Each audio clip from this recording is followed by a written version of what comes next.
দেশ জুড়ে বেড়েছে ডেঙ্গুর প্রকোপ। বরগুনার সংক্রমণের সবশেষ পরিস্থিতি জানাতে যুক্ত হচ্ছেন সহকর্মী রিয়াজ আহমেদ মুসা। মুসা, আপনি আমাদের জানাবেন জেলায় ডেঙ্গু আক্রান্তের সংখ্যা কেমন দেখছেন, সেই সাথে হাসপাতালে প্রয়োজনীয় চিকিৎসা কেমন মিলছে জানাবেন। দেখুন, ডেঙ্গু বরগুনার বুক থেকে একের পর এক কেড়ে নিচ্ছে প্রাণ। গতকাল রাতে ডেঙ্গুতে আক্রান্ত হয়ে এক ব্যক্তি মারা গিয়েছে এবং ডেঙ্গুতে আক্রান্ত হয়ে এবছর মোট 20 জন মানুষ মারা গিয়েছে। এছাড়াও প্রতিদিনই কিন্তু ডেঙ্গু রোগীর সংখ্যা বাড়ছে এবং উপচে পড়া ভিড় দেখা যাচ্ছে বরগুনা সদর হাসপাতালগুলোতে।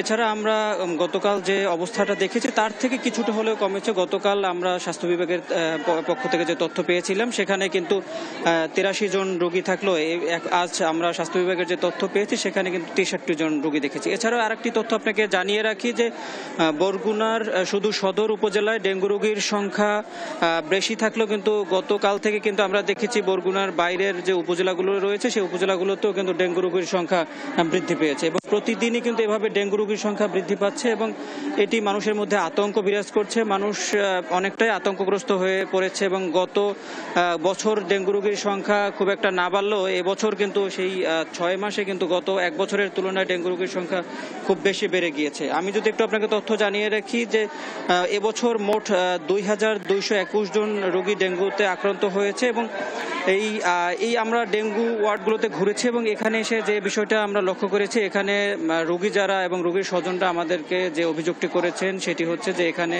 সকল ধরনের চিকিৎসা সেবা কিন্তু তারা ঠিকভাবে পাচ্ছে না। বিশেষ করে ডেঙ্গু রোগীদের জন্য গুরুত্বপূর্ণ একটি পরীক্ষা হচ্ছে সিবিসি পরীক্ষা, সেটি এখানে ঠিক পর্যাপ্ত না থাকার ফলে তারা কিন্তু বিভিন্ন বেসরকারি ক্লিনিক থেকে করছে। যে বেসরকারি ক্লিনিকের বিরুদ্ধে একটি অভিযোগ রয়েছে, সেই বেসরকারি ক্লিনিকগুলো কিন্তু অধিকাংশ মানহীন এবং মানহীন ক্লিনিক থেকে সিবিসি রিপোর্ট আনার ফলে কিন্তু চিকিৎসকরাও কিন্তু তাদের যে চিকিৎসা দিতে গিয়েও কিন্তু বেগ পেতে হচ্ছে।